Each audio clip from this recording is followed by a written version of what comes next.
1, 2. Audio check.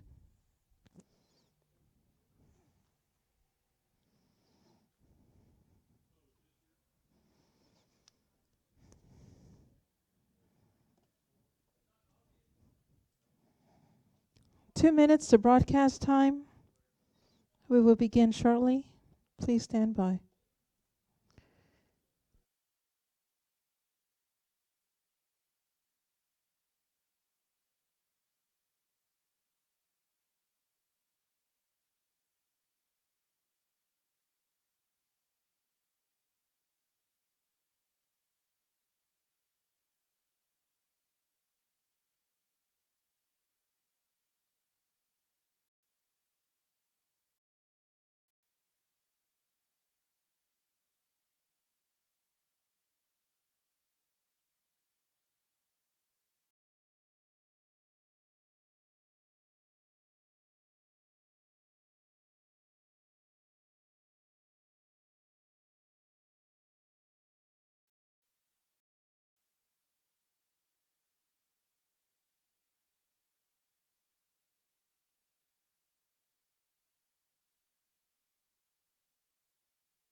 Mic test. I'll leave it on and see if you can hear me when I go to the men's room.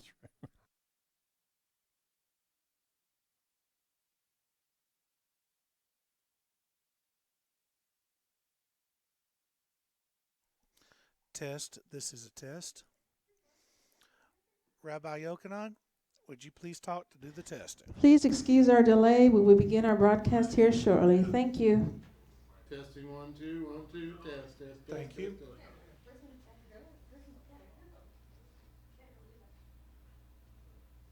Mr. Enciso? Mr. Shane Enciso?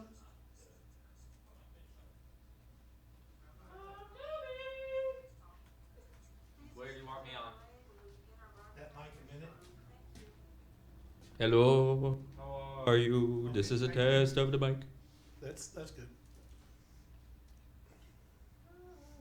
How's that? That's her call. Okay. What next?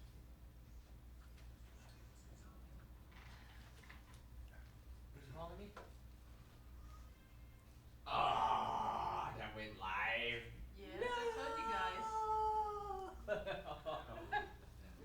Amazing. I am now on the internet. There you go. Boy. Oh my gosh. I apologize for any disrespect. I just turned the room mics on.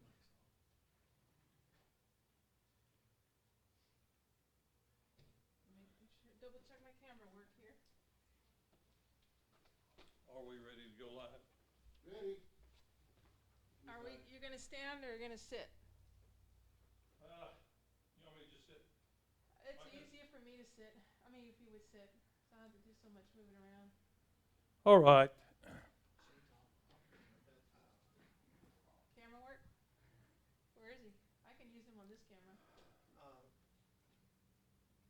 Mr. Shane Enciso, we need you on camera 1. Camera 1, please. Oh, excuse me.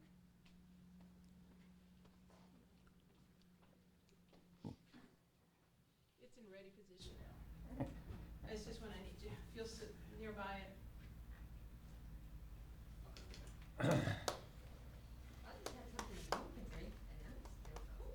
Fascinating.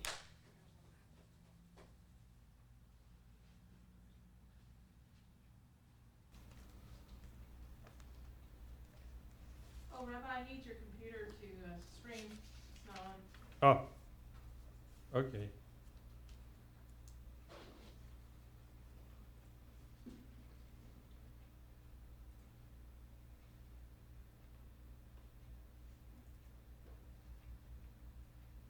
Okay.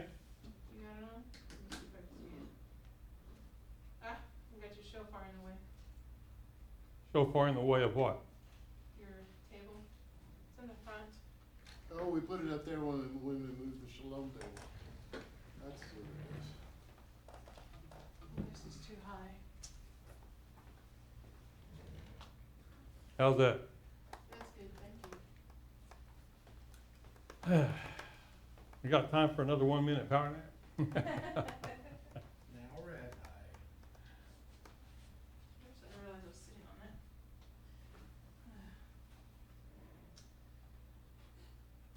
Can we get Okay, it? here we go live in 3, 2.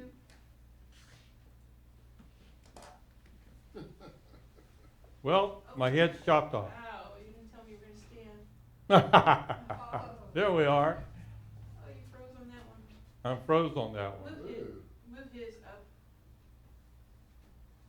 Thank you. Up, up, up. Why is it stuck? Yeah, I don't know, but I'm gonna, that's good. Thank There you. we are. Somebody's got me anyway. Well, I wanted to just stand for a minute because we always like to stand when we're praying. Remember Yeshua in the New Testament said, when you stand praying, Yes.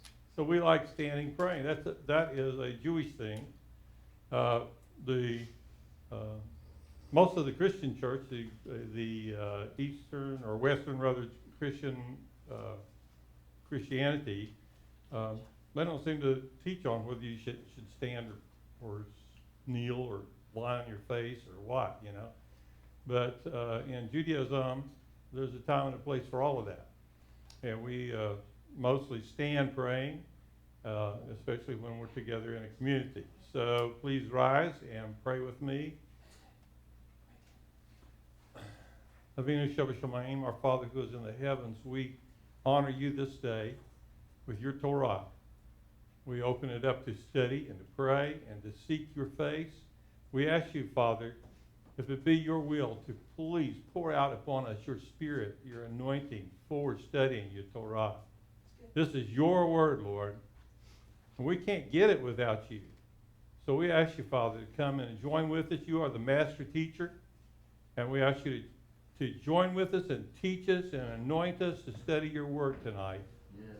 And if we're sleepy, we ask you to drive away the sleepy demon and to lay the nice, alert, awake spirit of the living God upon us so that we can really get into your word tonight. Give some spirit. Everybody say it. I'm hungry, Lord. I'm hungry, Lord. I ask you to feed me. Ask you to feed me. And I'm thirsty, Lord. And I'm thirsty, Lord. Give me living water to drink Give me living water to drink. so that I'll have plenty to pour out upon others. So that we can pour out In the name of Yeshua.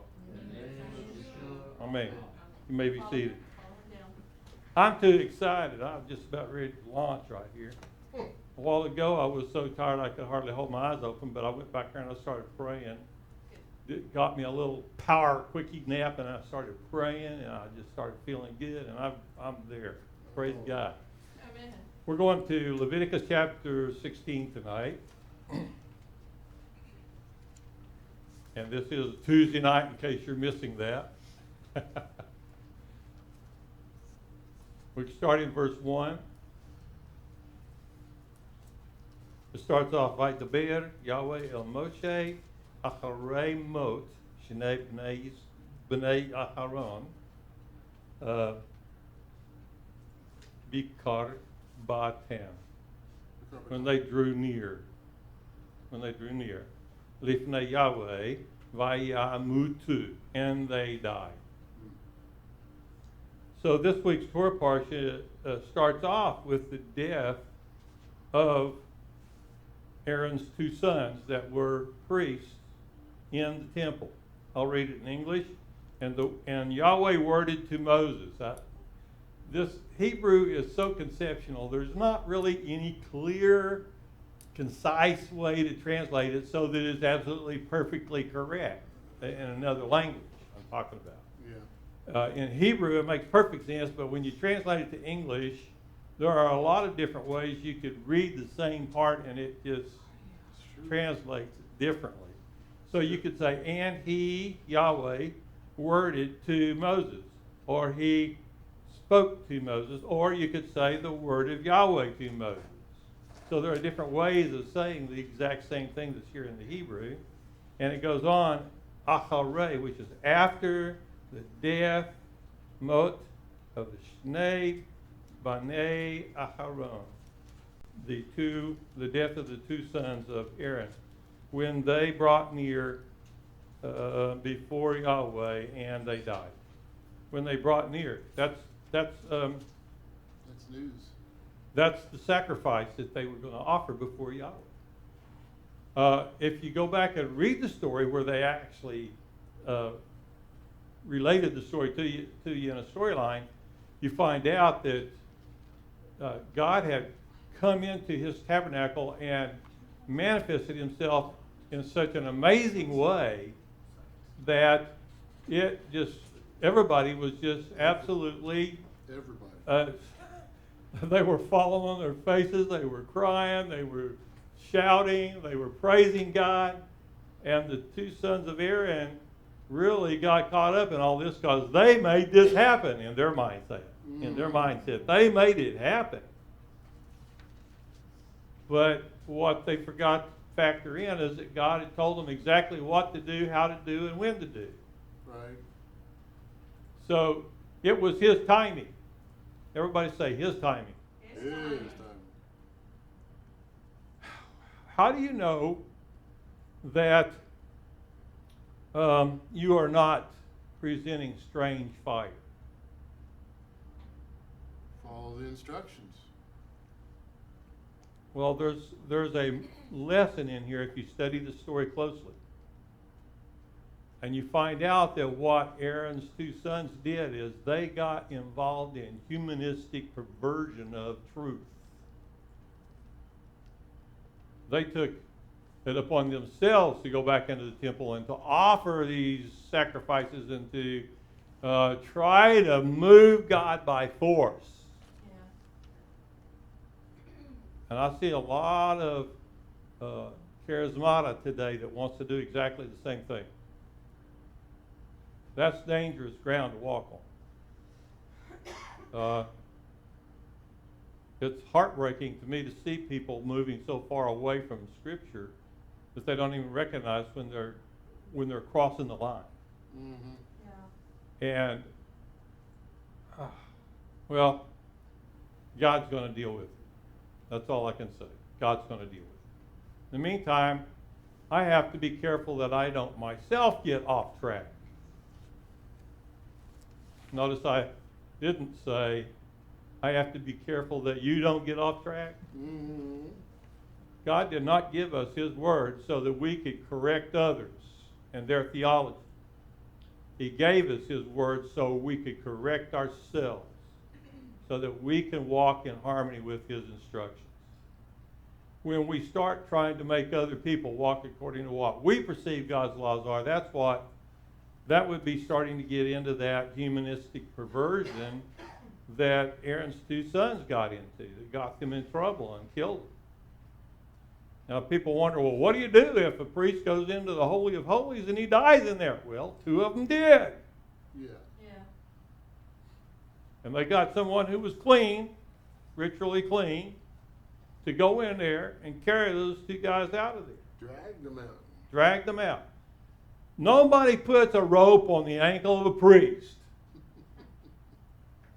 Where have I heard that? It's because the veil inside the temple was so thick that if you did, you still couldn't pull them out of there because they wouldn't be able to pull it. The massive weight of the veil would stop them from dragging them out.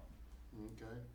So they're just not going to get them out of there that way. They're going to have to go in and carry them out of there. And we'll go down now to verse 2. But wouldn't that make them unclean If they touch the dead body, to get them out? that depends. Are you doing the service of Yahweh per his instructions? Did God tell them to go in there and take those two priests out of there when they died? Yes, he did. He got the near kinsmen who were also priests, who were clean, and sent them in there, and they brought them out of that holy place because no non-priest could go in there. It wouldn't work. He'd kill them. So it had to be a priest, and it had to be clean. The high priest couldn't go in there and do it, but the brothers are near kinsmen, and they could do it. Moshe summoned the cousins. Yeah. Moshe did. So Moses is the one that God used to tell these men to go in and bring out their brothers and to bury them properly. Mm-hmm. So verse 2 starts off, and Yahweh said to Moses, word to Aaron, or the word to Aaron, Ahika, your brother. And we noticed last week, we've got another place in here where we've got a misspelled word in the Bible. In Hebrew, it's misspelled. Where's this? Chosafit. Oh, there it is on the screen. Mine doesn't have it in here, though. No, but it's in this Bible program I got on my computer. Wow. It's a misspelled word. You have to be careful no matter what you do, what versions you're reading, because they'll have these errors in there. You need to be aware. It just doesn't even look right, you know. It looks wrong. Exactly. You never put a cough like that on the end of a word. Nope, you sure don't. And he says the all, which means and not Yavo, Come. to go or come,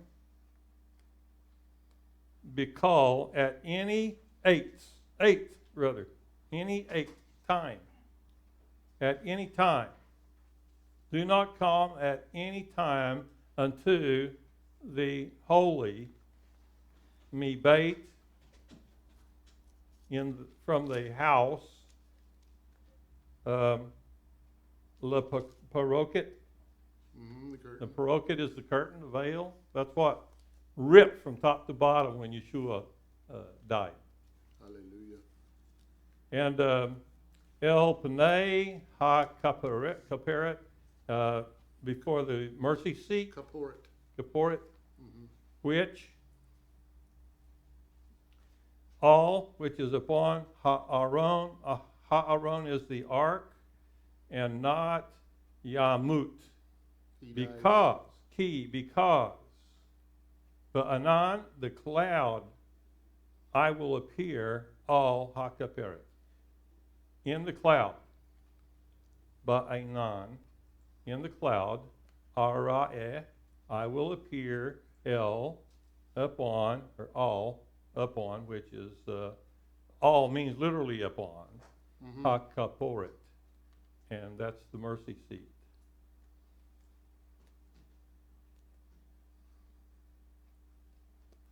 I'm trying to slow my mind back down here because I got so excited when God started just flooding me with His anointing. Just like, whoa, put the brakes on here a little. I got to talk about some of these words so people that are trying to learn Hebrew can do it. Okay, so bazot.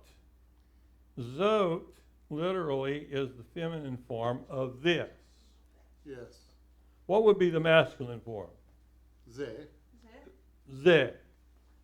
What does be mean in Hebrew? In this. In this. And it's feminine. Yavo, Aharon, El HaKadosh. Comes Aaron unto the holy. Bapar, Bapar means with a bullock. Ben Bakar, which means from, well, it's a youngling, probably a yearling.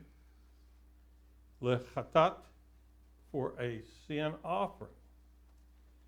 This is sin in Hebrew. Chat. Chet means sin. Chatat is a sin offering. Va'il, and a ram. Mm-hmm. La'olah, a elevation offering, a burn up offerings, up in smoke offering. Mm-hmm.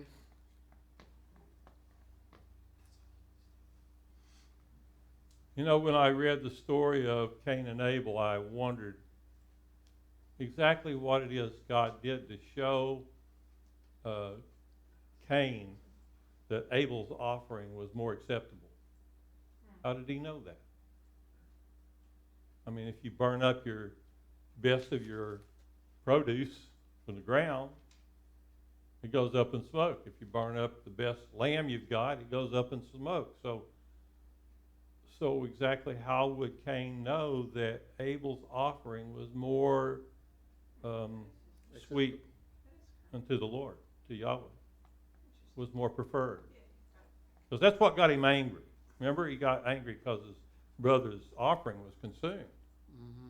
Well, it was the consuming of the offering, because in those days, at the very beginning, if God accepted your sacrifice, his fire came and consumed it. Hmm. So these burnt offerings that were done on the altar in the Ohel Moed, the tent of the meetings, of the appointments, these were burnt up in flames. They kept the fire burning at all times on the altar, and they would lay the wood, and then they would lay the offering on top of the wood, and it would be burned up and go up in smoke. And that was the image of, or man's attempt at recreating God's acceptance of us. So when we burn up an offering like that, we don't get to eat it, it's burned up, Right. then that is a picture of the thing that caused Abel's sacrifice to be acceptable, because God himself burned it up. You can see a picture of that in the book of Judges, when you see Samson's father. What was his name? Anyway, his father offered an offering to God, but he was offering it to the angel, and the angel says, no, but if you offer an offering, offer it to Yahweh. Yeah.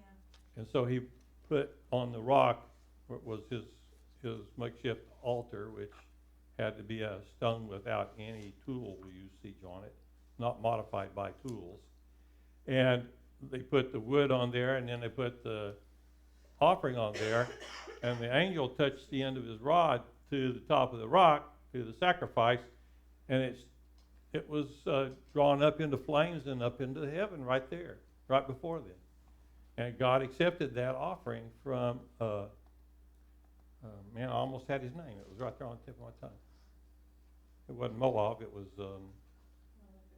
Manoah. Manoah. Oh, yeah, okay. And so he put his rod on that sacrifice, and it went up in smoke.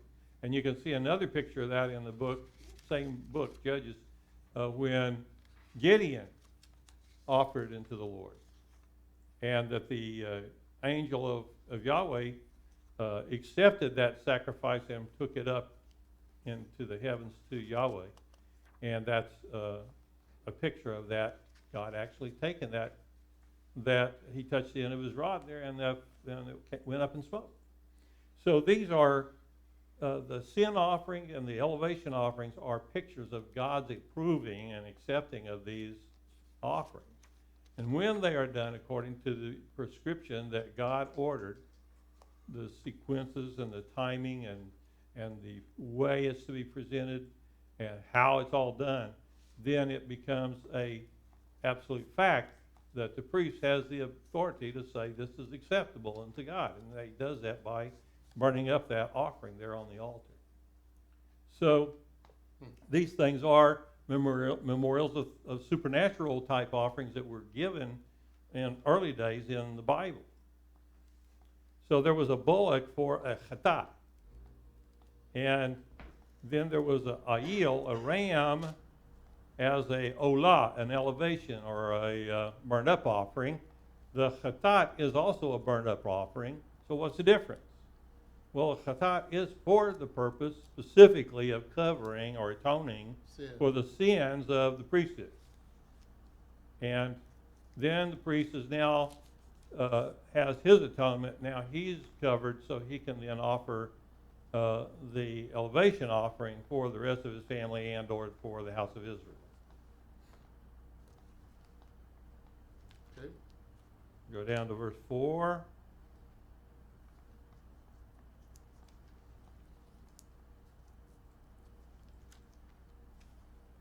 It says, a coat of linen, the holy linen, he shall put on.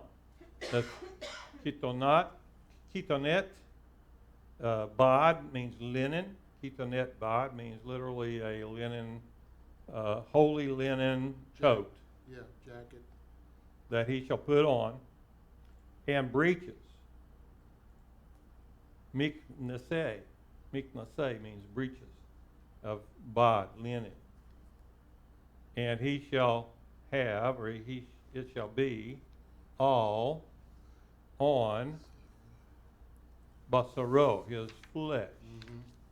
Basar means flesh. Basaro would be his flesh. Uvavne, literally is a girdle. Today we don't wear the linen sash, because that usually goes with a robe, but we wear a leather belt today as our girdle. So we still wear a girdle, but it's a little thin thing usually, that we wear in this modern day. Or it might be a rope, or it could be maybe a strap of hide from an animal, which is what the belt is that we wear. And he shall be girded. Girding is something that's really interesting to me. In that day, everybody wore different kinds of robes, and usually they would resemble something like a full skirt. And when they would go into battle or have to run or go through wilderness areas, the biggest problem with having a full rounded skirt on is it hangs up on everything. And so if you're trying to run, especially if you're in battle and you're trying to defend yourself or to protect your country, you really can't do a very good job on it if you've got a full skirt on. So they would reach in behind and grab the back hem of the robe or skirt that they've got on, pull it up and tuck it behind the girdle, making pant legs. And now they can have more ease of running without getting entangled on brush or rocks or whatever else is in the area. And so when it says Yachgor literally means to be girded. Chagor, the privative root, to gird on as a belt, armor, etc.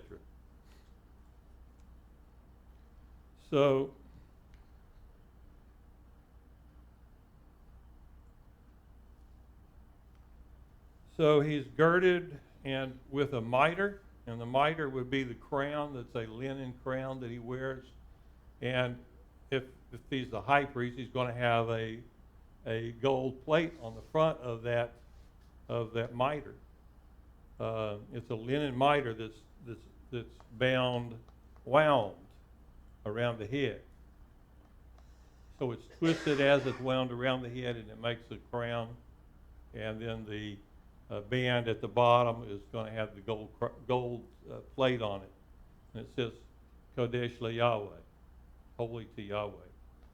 And he shall wear, big day means clothing, Kodesh, him, these are holy. And the rachatz means he's washing himself in water, and his flesh, basaro, and so he will put on these linen clothing. If anybody has a comment or question, please feel free to let me know. We'll air out some of the dirty laundry. Joking. Okay. I'm going to want to hear some more about the Azazel that's coming up in the next paragraph. Oh, I love Azazel. That's Because I found some commentary in here that agrees with that. Yeah. Or he throws it off the cliff. Yeah. I think Verse. I think Cain also represents in his offering to God our same problem we have today, where we think too much we think we have to come up with an idea that is more creative with God, rather what God wants, and it's a demonstration of our ability to There's a little pride factor in there. pride isn't factor. there? That's what I raised in my garden, and if you think about it, Can you hear him on there? Mhm. Okay. go prior ahead. to fall, they didn't have to till the ground. God took care of them. So it's another representation of what had happened because they fell from grace. They had to go and labor to get the food. So it was just another mockery of the whole idea of probably a remembrance. And Cain being angered is the best disguise of fear in men. So Mhm. he knew he had usurped God's authority and did something he didn't need to do as a Exactly. Well, you know, I have a kind of a, in the light of the story of Cain and Abel, I have a very funny story that happened to me growing up. My baby brother, when I was probably a sophomore in high school, passed me up in height. Boy, that made me so frustrated and irritated. My baby brother is taller than me. And then later, he was a lot taller than me. I'm 6'2", okay? He's like 6'8", and wears a 15 AAA shoe that looks like, when he's walking down the street, it looks like he's got two canoes on his feet. Wow. So anyway, he said he went to an orphanage one time, and this little bitty boy came up to him, and he was looking at his feet. And he just looked at him, and he said, "Wow!" And then he starts looking up the legs, and he gets up to where his head is, way up in the clouds up there somewhere, and he goes, "Wow, are you for real?" And he looks down at him and he said, "Yep." He's got a deep voice from all the growth. You know, he just had a lot of, too much growth hormones when he was in high school, you know. But anyway, and he goes, "Are you on stilts?" And he goes, "Nope." And he looks back down again and back up, and he goes, "Wow!" But I'll tell you, John will tell you that was not so fun. Because try to go out and find a pair of 15 AAA tennis shoes. Right. Or try to find you a bed that's long enough for someone 6'8" to sleep in. He would walk through that door and crack his forehead on it. Wow. He's that tall. You know, Richard's friend that brings him over here, she's like 6'9", I think. It's 9. And she had hit that if she didn't duck, but she long experience has taught her to bend the knee a little when you walk through the door. So anyway, that's kind of funny because I can kind of relate to Cain here. You know, I mean, my baby brother, come on. And that was his baby brother, and God recognized his sacrifice. Talking about insult to injury, that would do it, you know? And that's why he was so bent out of shape and ended up killing his brother over it.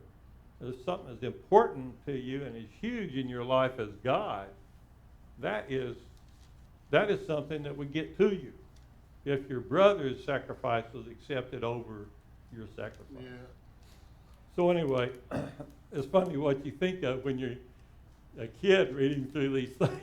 You know, the first thing that popped into my mind was my brother passing me up in height, you know. Yeah. Wait, what can I say? So,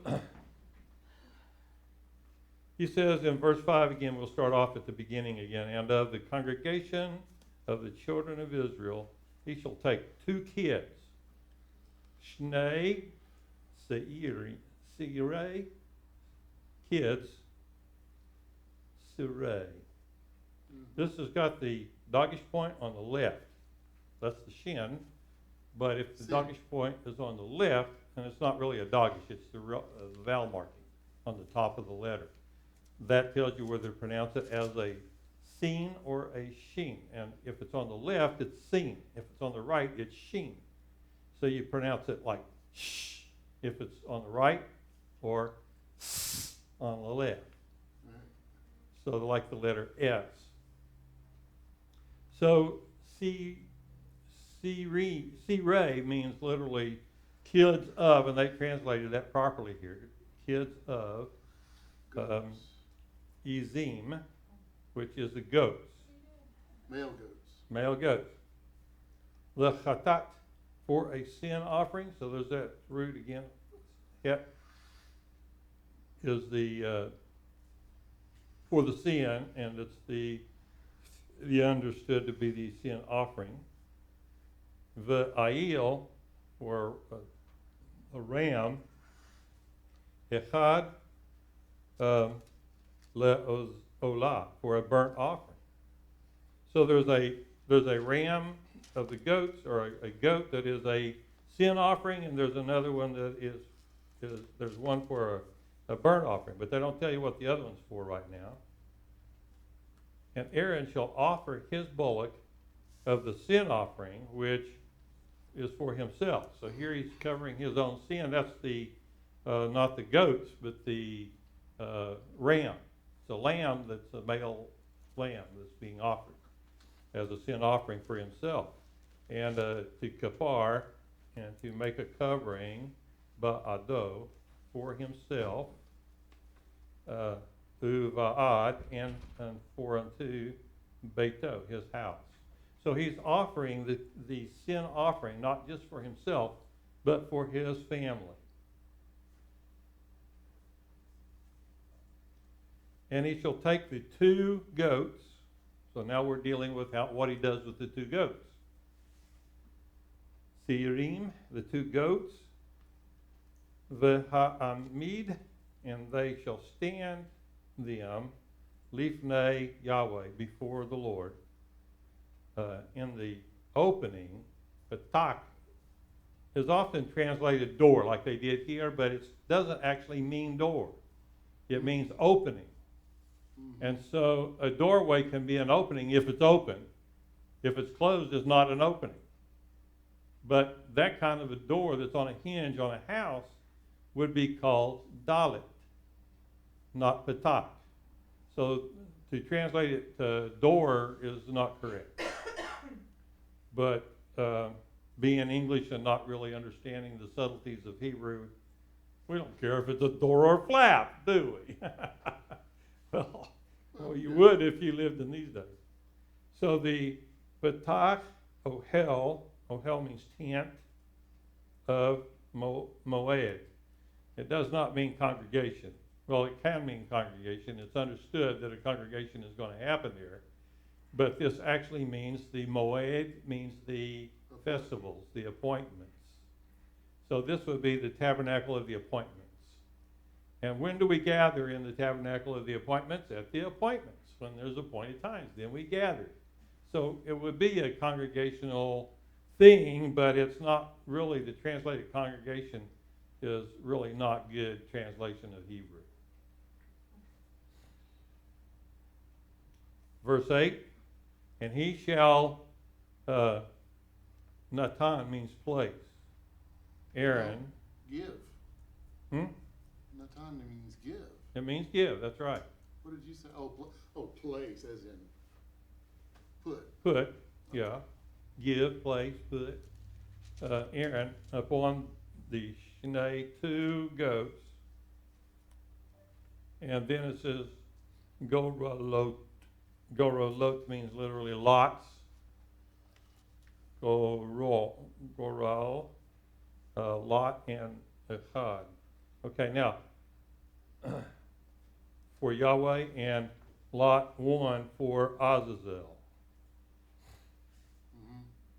Now, in the Mishnah, which is really an important tool for studying how they actually did these things back in ancient days, I love the Mishnah, and it's just so full of information. And when I got my Mishnah, I just read the whole thing. I burned the midnight oil. I was just going through there. I'm going, wow, this is so good. Because it tells you how they actually did these things. There's nothing in the Bible that really gives you a clear picture of how it was actually done. But the eyewitnesses that gathered together under Yochanan ben Zakkai at the close of that age, the priesthood was pretty much dismantled, and they were afraid they were going to lose the how-tos of all this stuff. All of the instructions in the Torah were given clear instructions by Moses on how they were to be carried out. And so they gathered all the eyewitnesses they could come up with to come to believe that part was probably done at Yavna, but I don't know for sure. It could have been at Jerusalem, either at Jerusalem or at Yavna. That's where the main school was. They moved it from Jerusalem to Yavna back about probably about 100 AD. Something on that order. I'm trying to draw my memories, and they're not plugging in exactly. I'm just giving you some rough dates here. Okay. And so the priesthood came to bear witness of exactly how the sin sacrifices were done, exactly how Yom Kippur was carried out, all the instructions that took place. Even the captain of the guard was valuable to come and give information on how things were carried out. And the two goats, as much as humanly possible, were identical. There was no difference between them. Both of them, the priesthood would use a fine-tooth comb and comb their fur, looking for flaws in their skin. They would also look for sickness, like a running nose, or a mucousy nose, or matted eyes. And they would go through that animal looking as close as humanly possible for any problems, sickness, wounds, whatever. And then when they found two that were identical without flaws, they brought them in, and they were both placed before Aaron. And these were going to be one for a sin offering and one for the scapegoat, what's called the scapegoat. And he would put his hands upon the heads of these goats and pray over them. And they even told the prayers in the mission, what they prayed when they put their hands. Wow. That's what got me excited, man. I wanted to hear what they said, you know. Yeah. And, man, that's why I couldn't lay it down for so long, right, John? I was just so ensnared in the text. Yeah. And so anyway, the priest would lay his hands on these goats and pray over them, and then the captain of the guard would hold a golden box up that had the two lots in it. And the lots were basically flat pieces of metal, probably longer than one of your fingers and flat. And it was gold, and it had embossed letters on it, kind of like you would do tooling for a belt, you know, to stamp your name into the belt. Well, it was embossed in there, Hodesh la Yahweh. Let's see, it says just la Yahweh. This one is for Yahweh. And the other one, this one is for Azazel. If you look up on the Bible here, bring it back up, and you'll see how Azazel is spelled. So that would have this exact phrase that I highlight here. That exact phrase, we'll zoom in on that for me, would be what was embossed into the one lot for Azazel. And then the other one, I don't know how you're coming on that, but I'm going back to the other side of the screen now, to the right-hand side. And that one says, La Yahweh. So these two phrases, exactly like they're printed here in the Bible, were engraven on these lots that were in this gold box.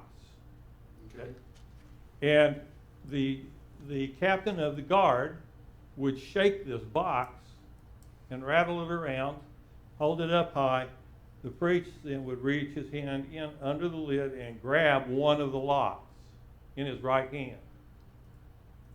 And he would bring it down and hand it to the show it to the captain of the guard while he's still holding it.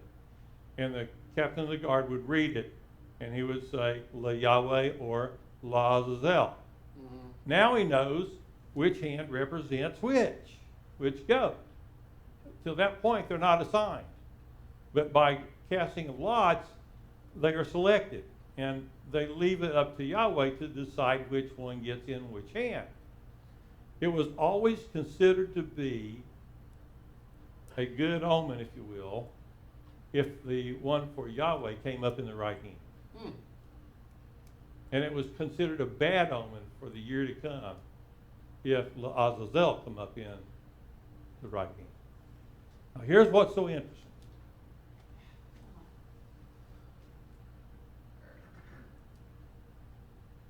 I'm trying to think of the years now, what it says in the Talmud. I don't have it froze in my brain at this point, so I'm going to have to remind you as best I can, and I'll go check it and let you know if I made a mistake.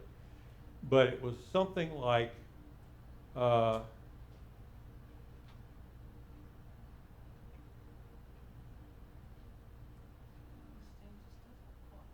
39 or 40 years after, doesn't say after, it was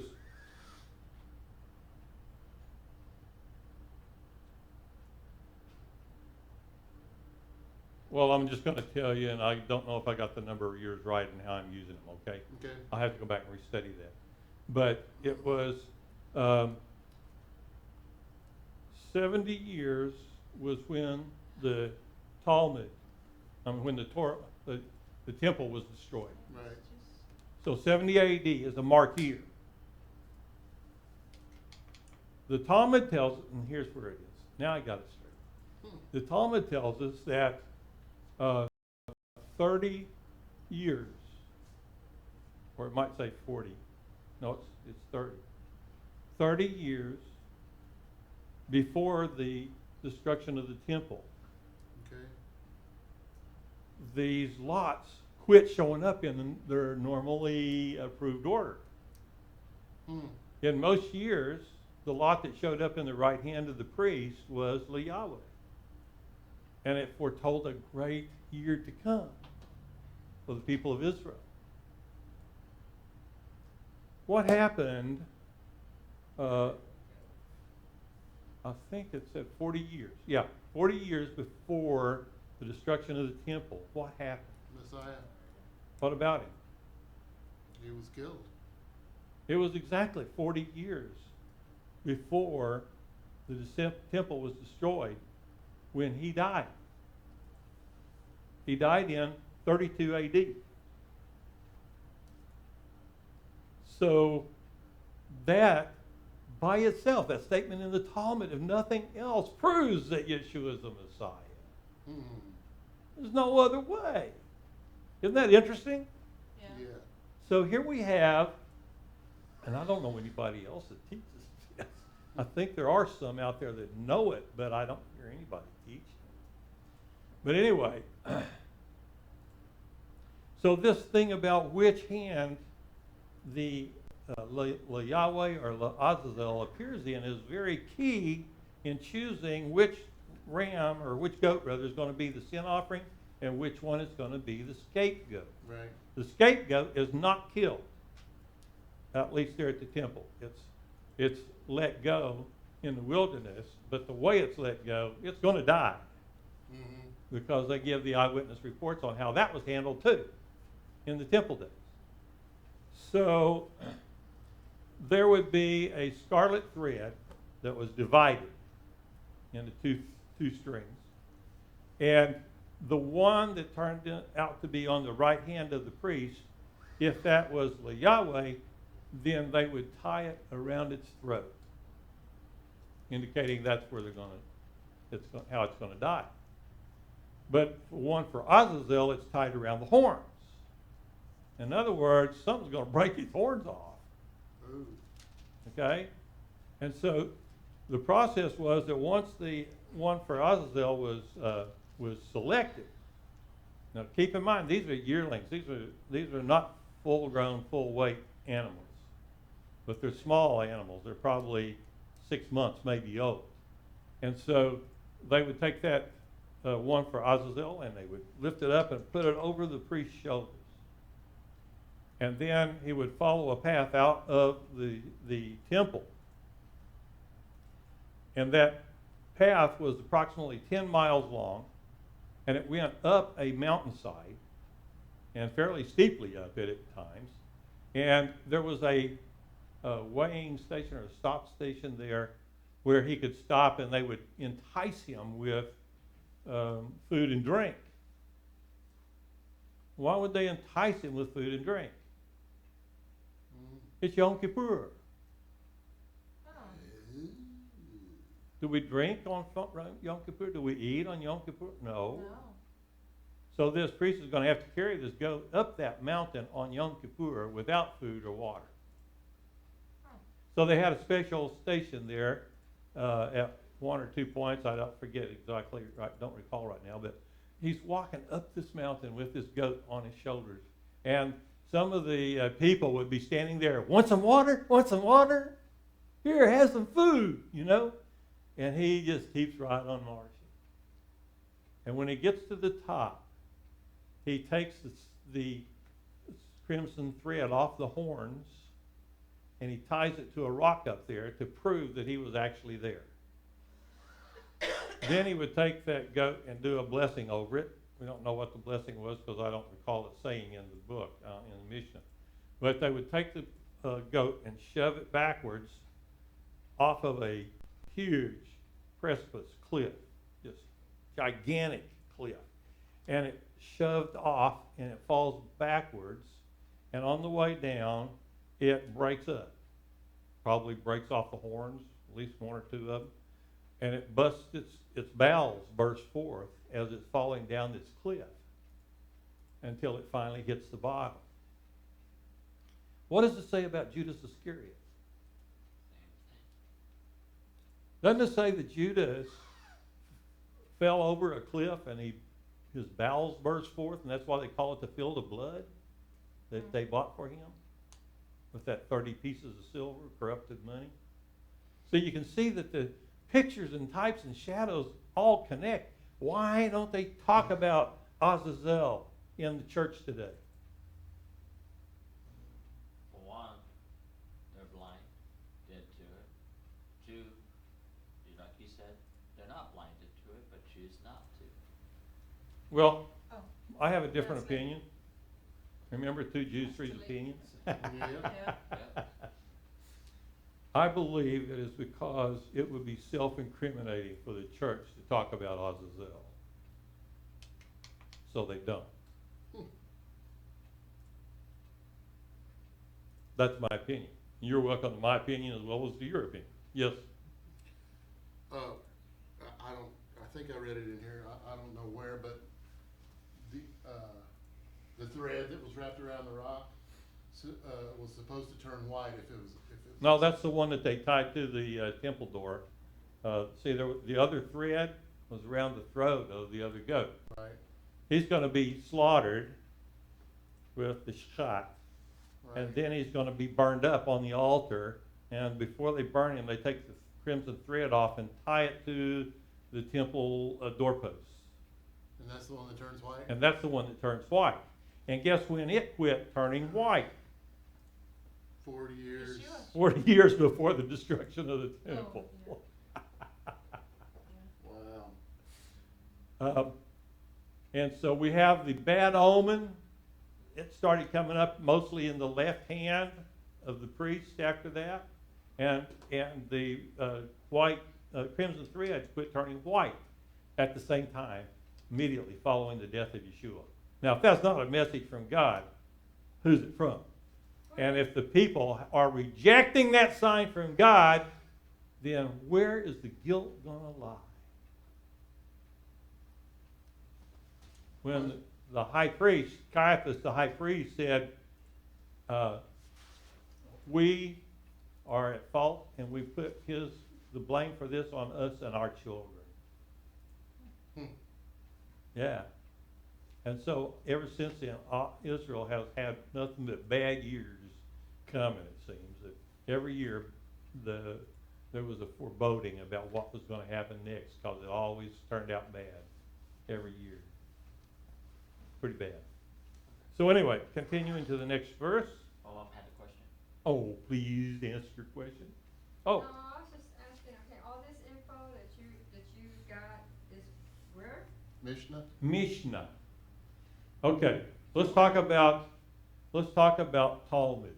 Okay, we need to acquaint all of you with more vocabulary for Jewish reference works. You have Talmud. That's what we have today, is Talmud. And it's comprised of a lot of different books of information about all kinds of different things, including even Bubba Miser's, what we would probably know as old wives' tales. And it has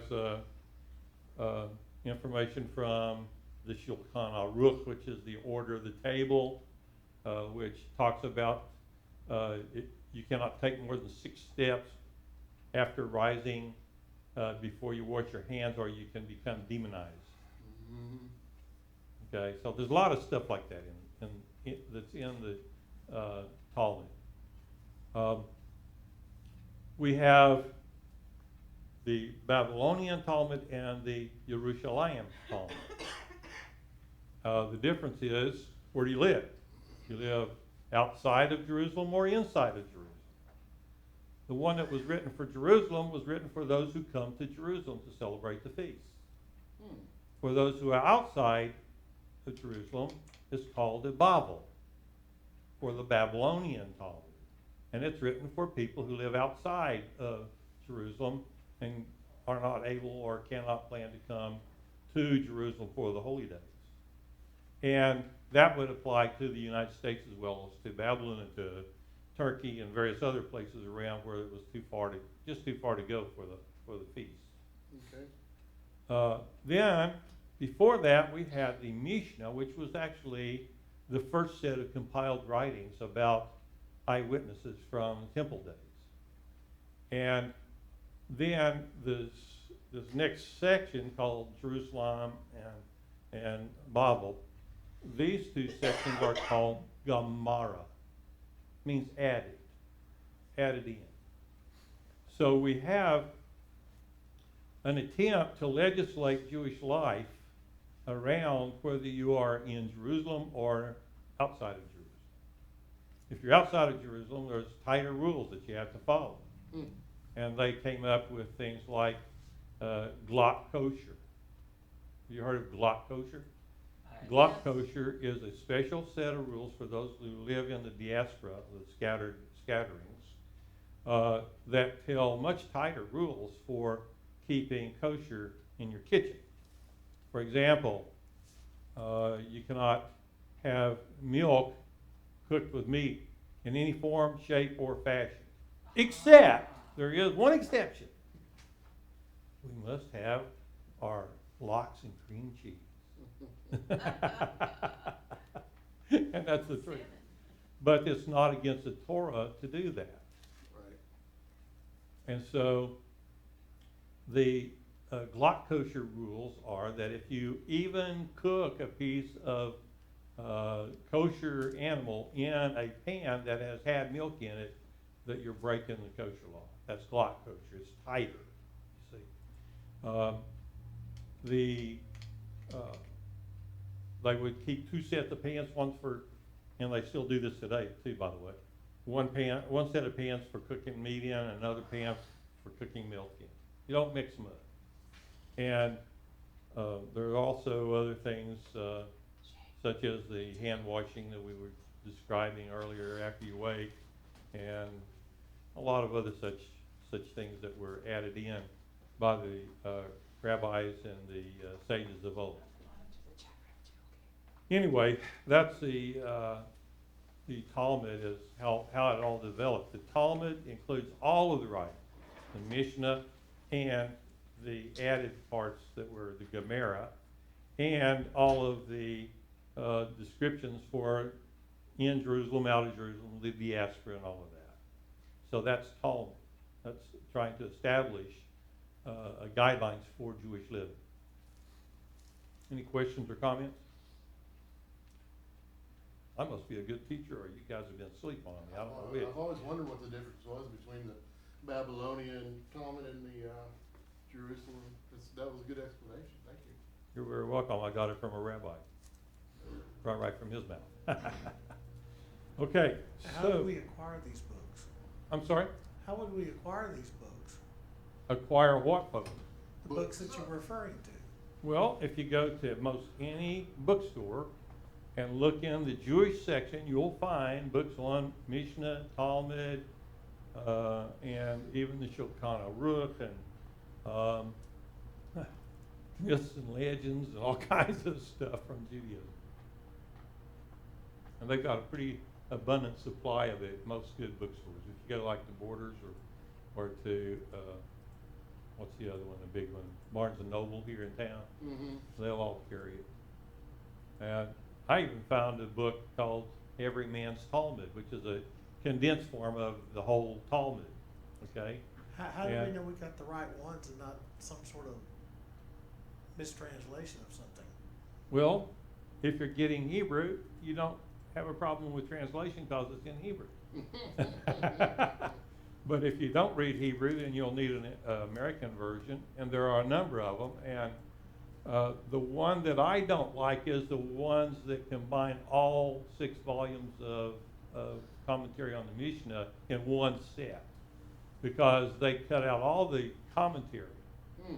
Now, the commentary is important, but it's important for plus and minus reasons. First of all, you have to know who wrote the commentary. If you don't know who wrote the commentary, then the commentary is perfectly valueless to you. Okay. If you know who wrote the commentary, then it becomes incredibly valuable, and in more ways than one. For one, it was the gang that descended from Hillel, in other words, the Parashim, the Pharisees, Mm-hmm. that were responsible for the notes in the Mishnah and in the Talmud. Well, the Talmud gets much more diverse with many, many, many rabbis and other commentary. Right. But the Mishnah, its commentators were primarily the Parashim, the Pharisees. And so when you study the Mishnah, you have to kind of keep it glued into the back of your brain while you're reading that this is the Pharisees, and they were ones who essentially rejected the Messiah. They didn't accept the Messiah Yeshua, and so they weighted their comments to try to negate things that might have reflection upon Yeshua being the Messiah. A little skewing of the facts here. Additionally, they made some comments, and I took one of these comments to a rabbi for explanation. Uh-oh. They said in their commentary that when on the day of Yom Kippur, this is directly from the Yom Kippur ceremony, which is what I was really interested in. Okay. And it says that the guard responsibilities was to prep and train the high priest so that he could perform his function properly. And so while the high priest was reciting the prayers for Yom Kippur, the captain of the guard would turn aside secretly and weep. Why would he weep? He wept because he was afraid that the high priest might be a Sadducee.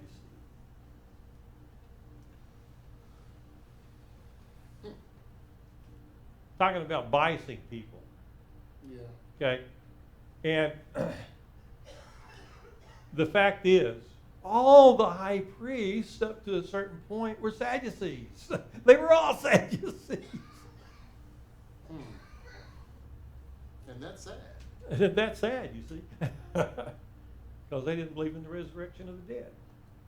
So, So I went to this rabbi and I said, I don't understand this.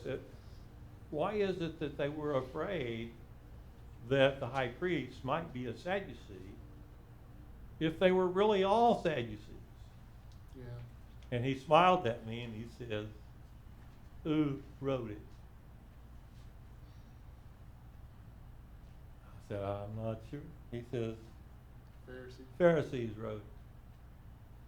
Were they friendly with scribes, with the priesthood, with Sadducees? Yeah. Sadducees and Pharisees are kind of opposite poles. Yeah. And he said most of the high priests were Sadducees. And for them to put that statement in there was a lie. Because it biases your thoughts to think that they were primarily Pharisees. They weren't. They weren't. And when you get down into the nitty-gritties of all this stuff like I was doing, that's an important factor. You have to know that. You have to understand that.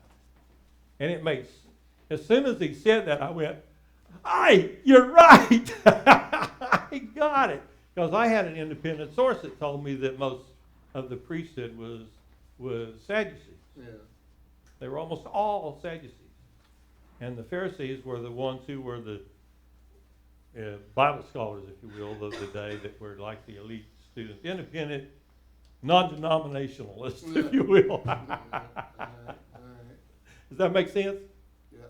So that really straightened me out because I was down and confused when I read that. Because I thought, man, they're all Pharisees. I thought the scribes were all. I thought the priesthood was all Sadducees.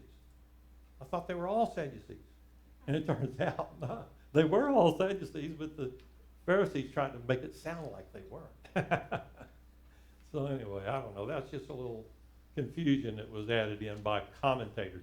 And that's why I say you have to be careful who the commentators are, because if they're Jewish, they're going to slant things one way. If they're Christians, they're going to slant it another.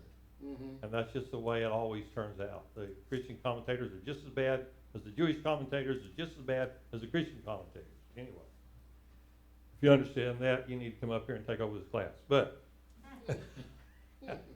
y'all are sleepy or what? No. This is good. So,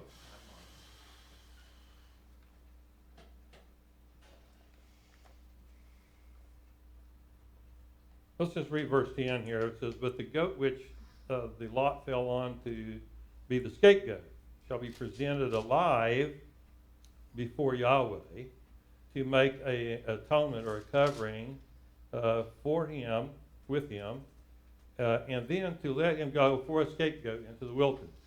He was that goat, but he's let go dangling over that cliff. Wow. But this is a small yearling here. Let's say you don't put him over the cliff. What are his chances of survival? Nil. A wolf or a bobcat, or lion, or anything could take that thing down just like that. It's out there by itself. They're probably going to eat it. It's not going to last long. Verse 11. Looks like we're moving along in time here. And Aaron shall bring the bullock, the sin offering, which is for himself.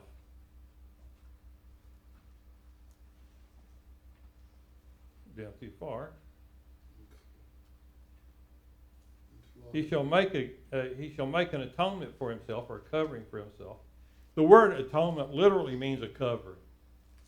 Let me just show you right here. Kafar, it's the same root as kippah. Okay? And kafar means literally to cover. In Yom Kippur. Appease, make an atonement, to cleanse, to disannul, to forgive, to be merciful, and so on.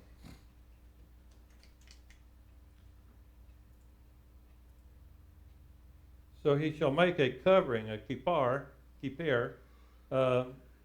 ba'ado, by himself or for himself, uvad, and unto Beito, his house, and shall shachat, do the ritual slaughter Mm-hmm.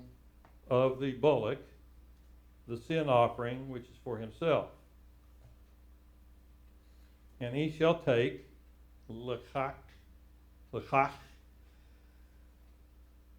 he shall take milo, means full, a censer of burning coals, gahale, burning coals of fire, aish, from off the altar, means bayak, mil panay, from before Yahweh. Milo, and fill his hands of kitoret, excuse me, which is samim. Samim means literally sweet. It's like cinnamon and I don't know, a lot of different types of spices just have a naturally sweet smell to them. And so anyway, that's what he would take in his hand. And it's beaten small, and bring it within the house of the paroket, the veil. What? Is my batteries getting low? Yeah. Is my energy output draining them dry too quick for you? You're running out of juice. You're running out of juice. Hey, do I have any Jews here? Rabbi. Sometimes he forgets. Did you mute it? Okay.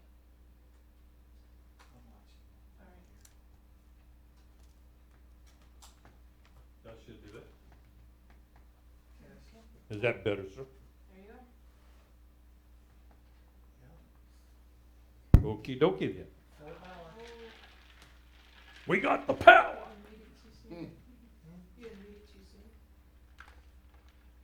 So he's going to bring this incense into the holy place, and he's going to take a handful of the sweet incense, and he's going to put it into the censer where he's going to burn the incense, the censer of the incense that's in the holy place. And it's going to be used in the ceremony. And I think the verse 13 tells us the next part that I was going to tell you.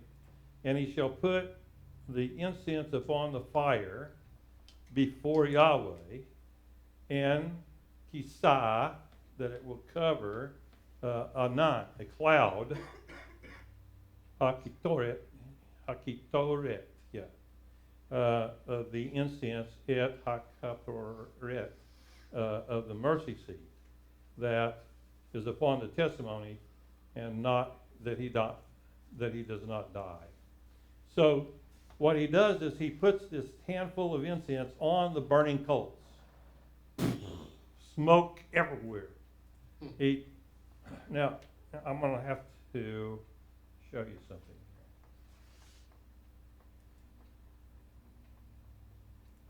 Let's see. Get one of my 2 pens here. I don't know where the other one went, but we'll use this one. It'll work. In the temple, now where Moses is at is in the tent of the appointments, the tent of the meetings. So let's say this is, oops, let me get this up here.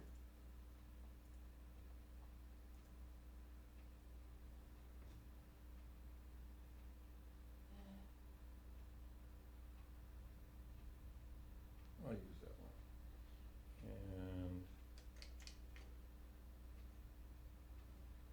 And okay, let's say this part here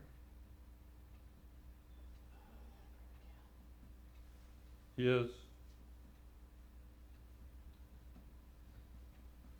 I don't want to do it that way. Broke it. Yeah, I wanted to draw the broken. Okay, so what we've got here is there's a heavy curtain here, and there's a heavy curtain here, and there's another heavy curtain here. So when the priest, actually I got that middle one wrong. Hold on just a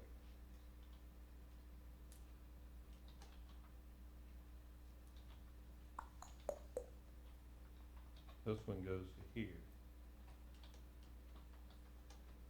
Help me remember, Lord. And this one extends all the way to this wall. Okay. This. So the priest then, when he was going to go into the Holy of Holies,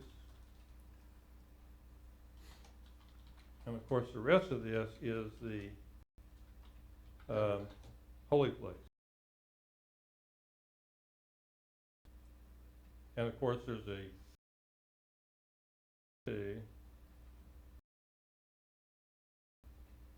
so it makes kind of like a little to there. I'll change colors so that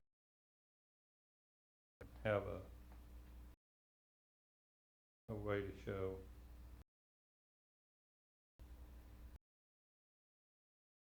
So the priest, in order to place, and you wind here like this. Okay. Start over here and go this way. Not sure. Anyway, so you're winding a little Z pattern to get into each layer of the curtain. These curtains are much lighter going into the Holy of Holies. The Holy of Holies, they say that the curtain was somewhere approximately 30 inches deep of layers of cloths and skin. That's what I'm saying. You don't drag somebody through that. If they die in there, walk around there, you're out of luck. You send somebody in there to drag him back out the maze the same way you went in there. So anyway, so he's going to go in here. He's going to walk in right here, and he's going to go down and this way. And before he can go into the Holy of Holies, he has to take the pole with the incense burner on it and stick it out into this area here so that the smoke will fill up the Holy of Holies. So what you end up with is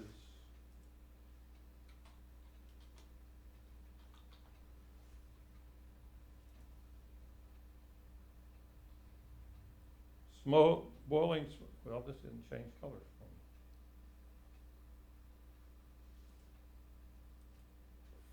me. It's kind of like the smoke. I don't think you can see it on there. Let me get it a little darker. A little bit. Come on. Okay, that's a little better. So this smoke just fills up the inside of this chamber, Holy of Holies. And he can't go in there until that smoke has pretty much taken over the place. Because if he sees God, what's going to happen? He dies. Bam! He's going to hit the floor. So that's why the scripture's talking about he will take his incense burner. Let me get rid of this now. So he will take the incense and he will stick it in where the mercy seat is up on the testimony, and it's burning this incense and it's fuming clouds, thick incense cloud in there so that he will not die.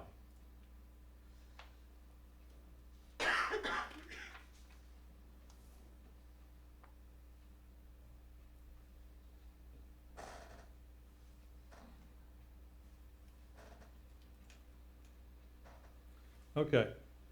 He shall take the blood of the bullock, and he will sprinkle with his finger upon the mercy seat. How does he know where the mercy seat is? The room's full of smoke. Well, it's not that big of a room. First of all, it says that the handles of the poles, they keep with, Detached. were long enough that they stuck out through the veil. So you couldn't really, this is a small room. This is not a big room. So the priest then knows exactly where that is because he had to brush past it as he walked past the poles on that inner layer of that veil. He brushed up against them because he had to get around it, and he's not going to move those veils very far by himself. So he moves past those handles, and as he does, he knows exactly where the ark is. So once it's full of smoke, then he goes in far enough to dip the blood and sprinkle it on the mercy seat. Does this make sense? Is this interesting? Or what? Good. And he shall take the blood of the bull and sprinkle it with his finger upon the mercy seat.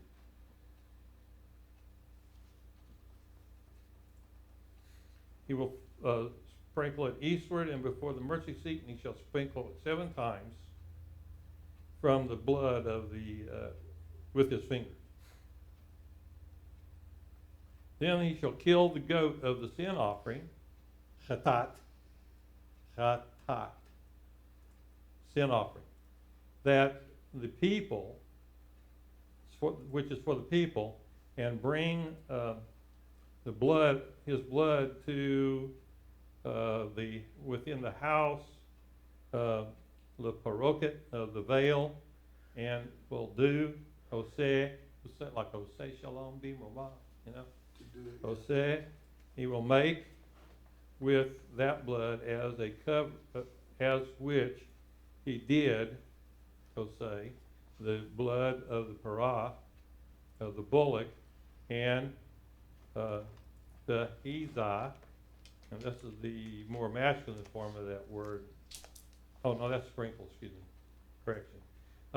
And he shall sprinkle it on the mercy seat and before the mercy seat. So he's going to sprinkle some on the mercy seat and before it, around it. Okay, I'm kind of watching my time, but please, if you have more questions, feel free to interject them. And he shall make a covering or atonement on the holy mitumot because of the uncleanness of the children of Israel and because of their transgressions. Umi pesha. Everybody say pesha. Pesha. What's the difference between pesha and pesach?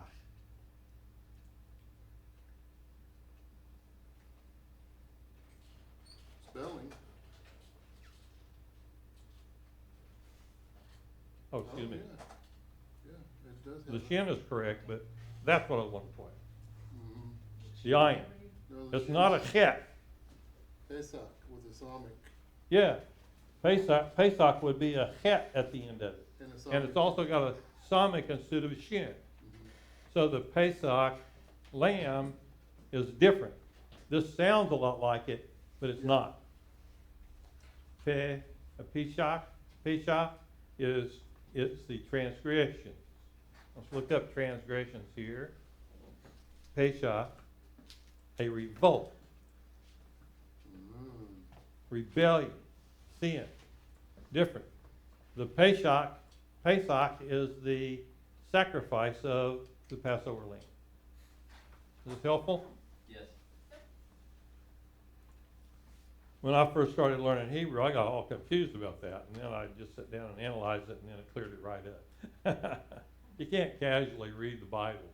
Not in Hebrew. Yeah, not in Hebrew, that's right.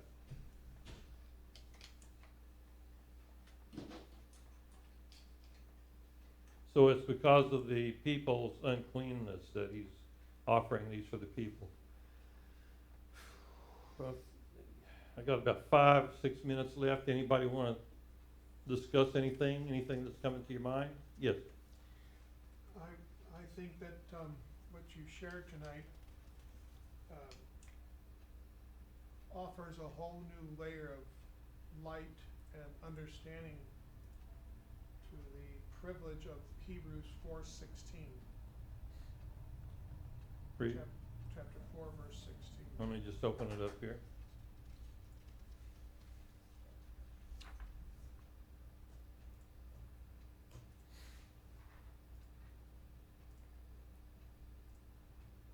Therefore, let us confidently approach the throne from which God gives grace, so that we may receive mercy and find grace in our time of need. Is that what you were talking about? Yeah. For every Kohen Gadol takes from among his men, taken from among men, is appointed to act on the people's behalf with regard to the things concerning God, and to offer gifts and sacrifices of sin. He can deal gently with the ignorant.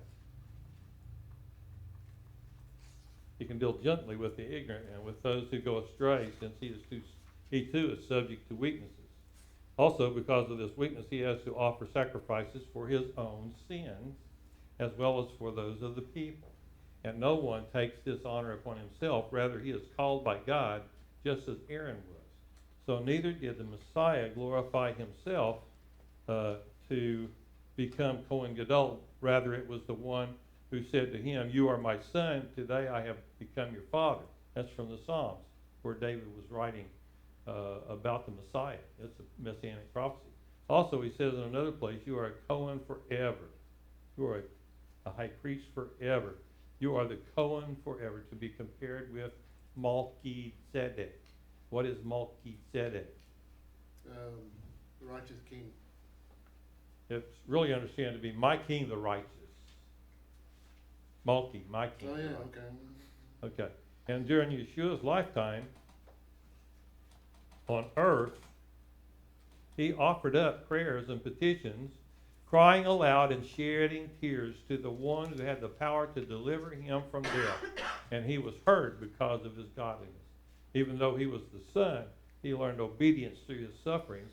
And after that, he had been brought to the goal. He became the source of eternal deliverance to all who obey him. Now, this sounds like a bunch of just to do about nothing. But if you understand Jewish theology, this brings light. Okay? In Jewish theology, the rabbis believe that if you do not suffer in this age, there's going to be a Rooney pool. And you will suffer before you can enter Olam Haba, the age that is coming. So, it's a good thing to have suffering inflicted upon you in this age. Not a bad thing. And that's what you see all over the New Testament, but nobody bothers really exploring those things because, oh no, we get to be protected from all that, brother. You know. But the fact is that God is not going to allow us to work with people in the age to come unless we have undergone a purging by trial of fire. We're going to have to be tried by fire before we can actually become a servant of Yahweh's in the age to come. So all of us should be more appreciative of the trial by fire.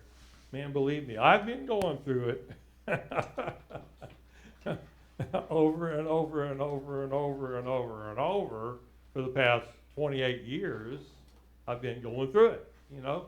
So somebody said, well, what are you doing wrong? Well, I'm not doing nothing wrong. I'm following Yahweh. If that's wrong, then I'm guilty.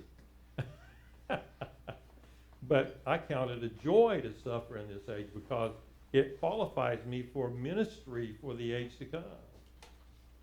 And that's the way I see it. So, All right. after he had been brought to the goal, he became the source of eternal deliverance to all who obey him. That's exciting. And so this theology is, let me just tell you a story that exemplifies that theology.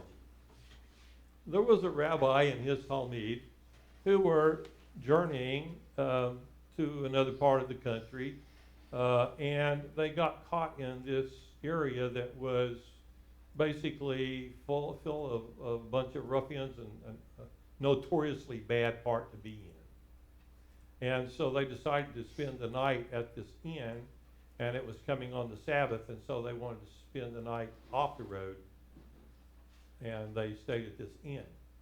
And down in the bottom was the bar, and then they had a stairwell going up, and there were little rooms off the side of this stairwell where you could go in and sleep during the night. And so, remember, this is in Yeshua's time, okay, that kind of a day. And so this rabbi took his Talmud, his student, and they came in and they ordered something to eat. They had to be careful, just like you and I do, about eating in the inn. And they basically ate some matzah, unleavened bread, and some vegetables, and that was all they had. And so these ruffians were there, and they were all hooting and hollering. You know how it is in a bar, if you've been in a bar when they were drunk. Yep. And everybody's just laughing out loud and cutting up and carrying on, and filthy language all over the place. And so they decided they would go on up early and retire for the evening. So they got up to their berthing area where they were going to sleep, and the Talmud, he decided he was going to sleep on the inside, and the rabbi wanted him to. He said, look, this is a rough crowd. I don't know what they might do, so you sleep against the wall over here, and I'll sleep on the outside. And so they were there spending the night. They'd just gotten good and sound asleep when these ruffians started talking and said, hey, you know, these two guys, these Jews up here sleeping off to the side room up here. Let's go give them a little bit of a hard time, okay? So they walked up the stairs there, and they took the rabbi, which was on the stair side of the bed, drug him off down the stairs, and made him sing and dance for them all night long. Finally, he went back up exhausted from the evening, laid down, and when he woke up, his Talmud was just really frustrated that he had let the rabbi talk him into sleeping on the inside protected part.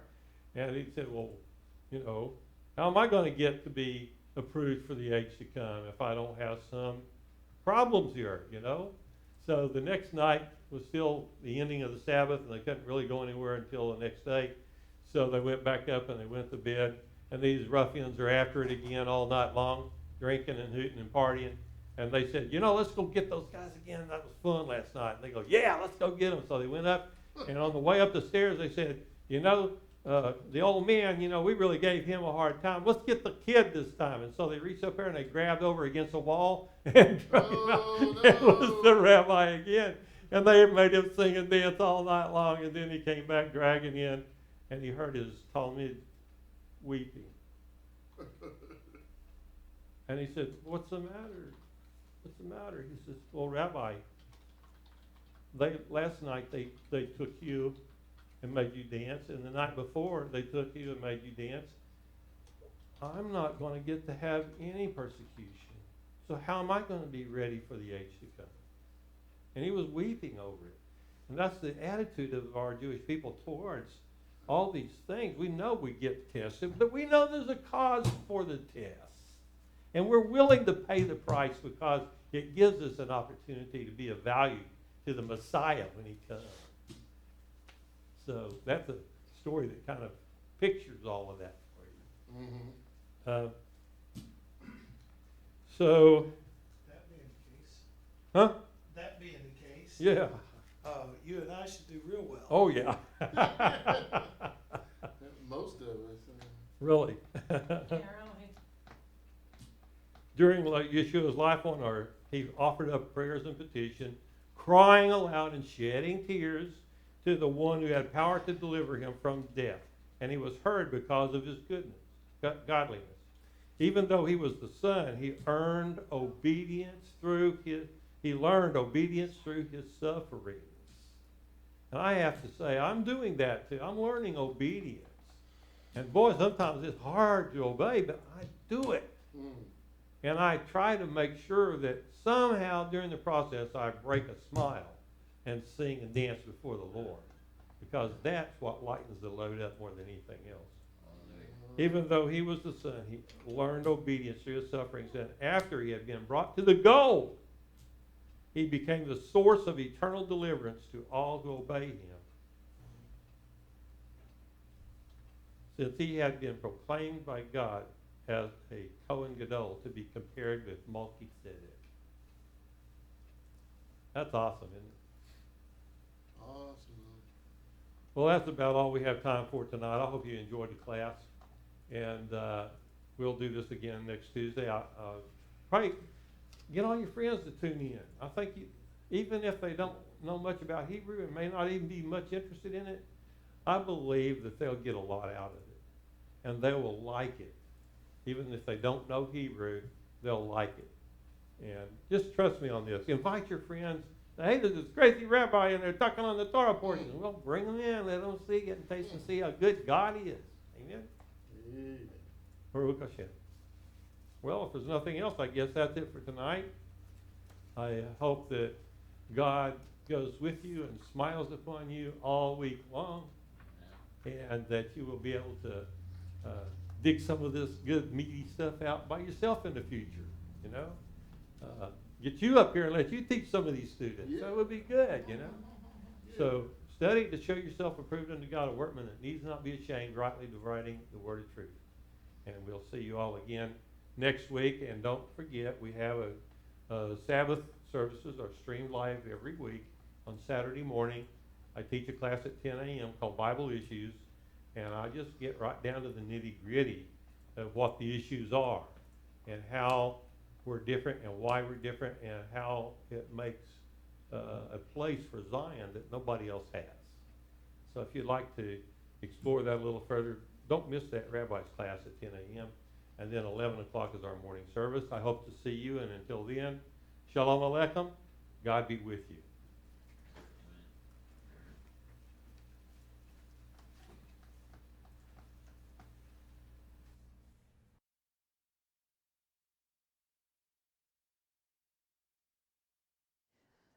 We'd like to thank you for joining us this evening for our Torah class. We hope that you would join us again this Shabbat service. Just go to our website at tzion.org. Shalom, shalom.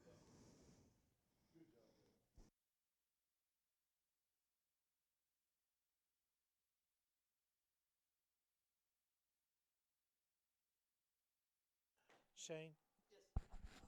Can you help me shut down?